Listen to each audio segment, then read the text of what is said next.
Alhamdulillahi Rabbil Alamin. Mga kapatid sa pananampalataya sa Islam, marami sa atin ang hindi nakakakilala sa mga munafikin. Sino nga ba ang mga munafikin? Sila yung mga mapagpanggap sa pananampalatayang Islam.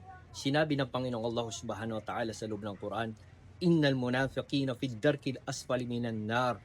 Tunay na ang mga munafikin, ang mga mapagpanggap, ay sa pinakailalim na bahagi ng imperno ng Allah. Alamin niyo mga kapatid sa pananampalataya na mayroong tatlong pangunahing katangian ng mga munafikin.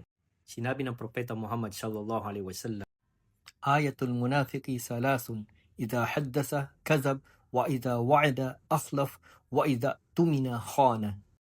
Mayroong tatlong tanda ang munafik, ang mapagpanggap. Una, kapag siya ay nagsasalita, palagian na lamang siya nagsisinungaling. Pangalawa, kapag siya ay nangangako, pinibigo niya ang kanyang kausap. Ikatlo, kapag siya ay nakikipagkasundo, palagian na lamang siyang hindi tumutupad sa usapan. Naway pag-ingatan tayong lahat ng Panginoong Allah Subhanahu wa Ta'ala.